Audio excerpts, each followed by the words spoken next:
bagaimana Bapak melihat peluang untuk pilkada tahun ini? Tentunya peluang itu sama semuanya bagi warga negara Indonesia, baik di Kabupaten Bandung, di Luar Bandung yang mau memajukan Kabupaten Bandung itu terbuka bagi siapa saja, itu kan hak untuk dipilih dan hak untuk memilih diatur oleh undang-undang, dilindungi oleh undang-undang. Nah, saya sendiri diberikan amanah oleh Partai Keadilan Sejahtera untuk melanjutkan kepemimpinan ini setelah Pak Dadang Nasir. Ya tentunya membangun Kabupaten Bandung tidak bisa sendiri, harus bersama-sama dengan yang lainnya, komponen lainnya. Karena dari kekuatan politik yang ada di Kabupaten Bandung sendiri, Partai Keadilan Sejahtera itu harus berkoalisi. Karena minimal 11 kursi yang harus bisa mengusung sendiri ya. Partai Keadilan Sejahtera baru 10 kursi. Kurang 1 kursi, makanya harus berkoalisi dengan yang lain. Dengan siapapun kita terbuka, dengan partai manapun kita tetap berkomunikasi, karena untuk kebaikan.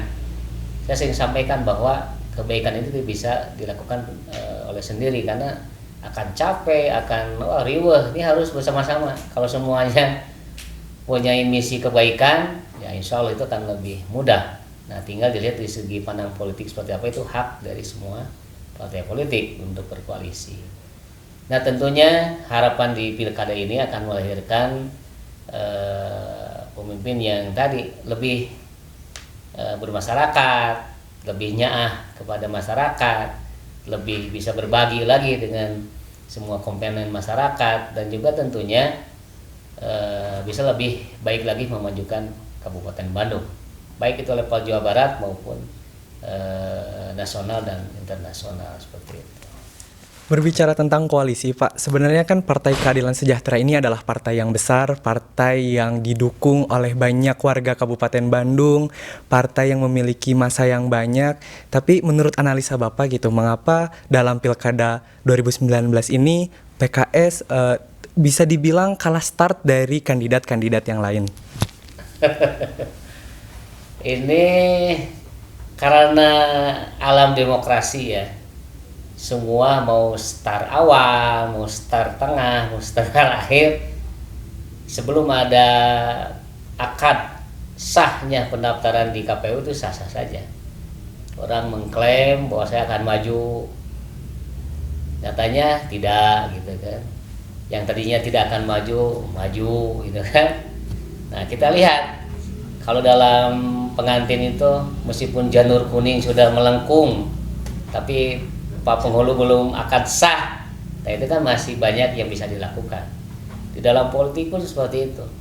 Kita lihat saja.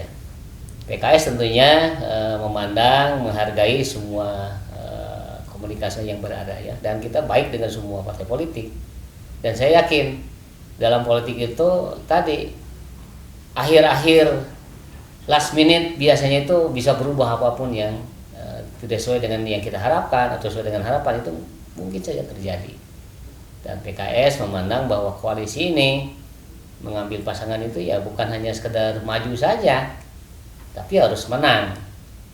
Dan kita berkoalisi dengan partai pun yang punya misi perubahan, misi kebaikan yang sama tentunya. Dan doakan saja, karena pendaftaran tanggal 3 sampai 6 September di KPU ya, kita saksikan. Mungkin kejutan-kejutan di akhir ada. Menurut Bapak, kriteria yang cocok untuk bersanding bersama Bapak menjadi calon wakil bupati nanti? Aduh, kriterianya apa ya? Ya, saya yakin semua calon itu punya misi yang sama. Kalau visi bisa beda, tapi kalau misi biasanya sama lah, ingin lebih baik, ingin memajukan gitu. Tapi kalau visi, orang-orang pasti punya visi masing-masing. Nah, kriteria yang pertama adalah dia punya misi yang sama untuk kebaikan di Kabupaten Bandung. Kemudian yang kedua, laki atau perempuan sama saja, yang jelas dia mau bekerja, mau memahami, mau bersama-sama menyelesaikan masalah di Kabupaten Bandung. Karena kita mempunyai tanggung jawab 3,7 juta jiwa. Ini kan sama dengan provinsi di luar Pulau Jawa. atau satu negara di mana lah gitu kan. Nah, ini luar biasa. Nah, sehingga dibutuhkan tipikal yang mau bekerja, mau turun ke lapangan, bersosialisasi, dan tentunya ya sayang pada warganya. Terkait berita-berita Pak, ada katanya Pak Gun Gun ini sulit dihubungi oleh pengurus Partai Demokrat atau tim penjaringannya gitu. Nah, yang ingin saya tanyakan ini, yang saya ingin tanyakan sebenarnya apa Pak, cerita sebenarnya gitu, cerita sebenarnya bagaimana? Nggak ada apa-apa, dalam komunikasi kan sah-sah saja. Ya kebetulan saja karena saya sekarang masih menjabat wakil bupati kan, saya juga harus bagaimana mampu menempatkan sebagai sekarang masih menjabat kan, kemudian bakal calon juga. Nah ini itu hanya teknis saja. Kalau komunikasi dengan semua partai politik sama, ya ada yang diliput, ada yang tidak gitu kan, tidak semua yang harus diliput. Nah, kalau prinsip saya itu ya saya tidak ingin ada politik gaduh, politik riweh lah gitu. Nyantai aja, asik-asik aja, kita senyum aja lah.